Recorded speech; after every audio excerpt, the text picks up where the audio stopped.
Indonesia, Indonesia.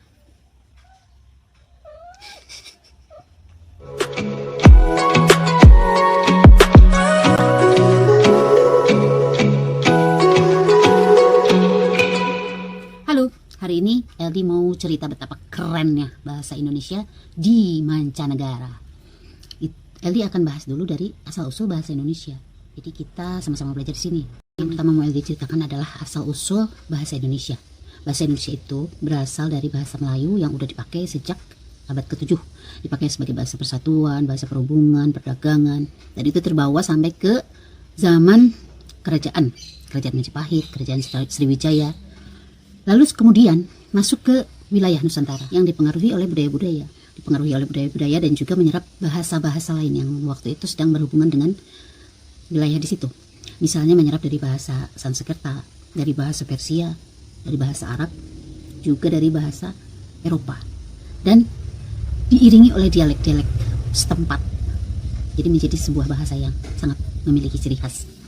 Lalu perjalanan bahasa tersebut berlanjut sampai tanggal 28 Oktober 1928 oleh bangsa Indonesia ditetapkan sebagai bahasa persatuan. Yang kedua adalah bagaimana data apa saja yang menunjukkan bahwa bahasa Indonesia mengalami perkembangan di luar Indonesia, artinya di mancanegara. Yang pertama, bahasa Indonesia masuk ke dalam piringan emas yang dibawa oleh Voyager. Voyager itu adalah sebuah pesawat tanpa awak yang berisi piringan emas yang isinya itu suara-suara yang berasal dari bumi. Misalnya suara petir, suara hujan, suara kicauan burung, suara binatang, macam-macam. Masuk juga bahasa. Dari sekian bahasa yang dimasukkan ke dalam piringan emas itu, termasuk bahasa Indonesia. Dibawa ke luar angkasa tanpa bermaksud untuk melakukan kontak dengan kehidupan yang lain di sana. Cuman barangkali di masa mendatang akan ada sebuah kehidupan lain dan mungkin bisa ditemukan pesawat itu. Yang kedua, mulai dipakai di negara lain, dijadikan mata pelajaran di beberapa negara. Sekitar data dari Kementerian Luar Negeri Indonesia, ada 45 negara dari tingkat sekolah sampai perguruan tinggi yang menggunakan atau mengajarkan bahasa Indonesia di sekolahnya. Lalu di Canberra, Australia, bahasa Indonesia itu dijadikan mata pelajaran dari mulai TK sampai perguruan tinggi. Keren ya, anak kecil udah tahu bahasa Indonesia. Setidaknya mengenal. Lalu di Amerika ada 16 universitas yang mengajarkan bahasa Indonesia di Cornell, Harvard, Yale, UC Berkeley, dan UCLA. Kalau Rusia mempelajari bahasa Indonesia itu udah lama, dari tahun 55. Terus diajarkan di universitas-universitas yang ada di negara mereka, termasuk negara Ukraina. Ya. Lalu Vietnam itu menetapkan bahasa Indonesia sebagai bahasa kedua selain bahasanya sendiri. Dan yang di Australia, bahasa Indonesia itu ditetapkan sebagai bahasa terpopuler keempat. Jadi artinya sering dipakai, menjadi bahasa sehari-hari mereka juga gitu, familiar. Bahasa Indonesia itu adalah bahasa ketiga yang sering dipakai di WordPress. Lalu Wikipedia bahasa Indonesia masuk ke dalam peringkat ketiga di Asia. Terus ada klub-klub sepak bola Eropa yang membuat situs berbahasa Indonesia. Dan mulai adanya boyband K-pop dari Korea.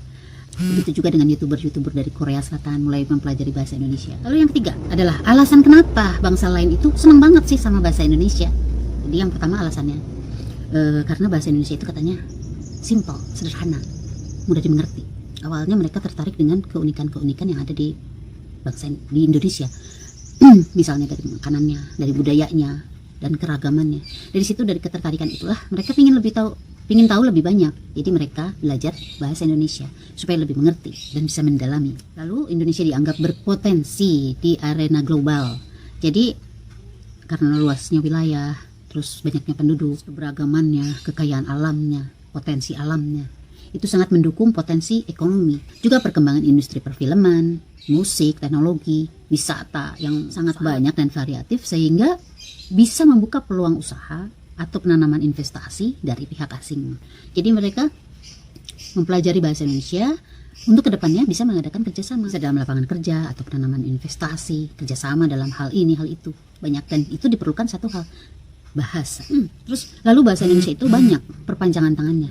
Jadi istilahnya di sini penutur ya. Jadi kalau misalnya orang-orang yang memfamiliarkan atau mensosialisasikan si bahasa Indonesia itu banyak. Bisa lewat TKI, bisa dari wisatawan yang datang ke luar negeri, juga para pelajar. Kan banyak para pelajar dari Indonesia yang belajar di luar negeri, itu otomatis mereka juga mengucapkan bahasa Indonesia. Jadi itu lebih familiar, membuat ketertarikan dari situ. Makanya bahasa Indonesia dianggap berpotensi menjadi bahasa internasional, lalu berpotensi juga menjadi bahasa utama di ASEAN, di negara-negara ASEAN. Keren kan? Tugas kita sebagai orang Indonesianya, bahasanya udah benar belum? Apakah bahasanya sudah benar atau belum? Itu yang harus kita perhatikan, harus kita jaga, harus kita rawat. Jangan lupa subscribe berlangganan, terus dibunyikan tanda loncengnya, biar si channel kecil ini menjadi berkembang. Seperti itulah. Oke, terima kasih teman-teman semua sudah mau menyimak video LD dari awal sampai akhir. Salam kepo, salam hangat dari LD Galeria. Bye-bye. Dadah, sampai jumpa. Diary LD.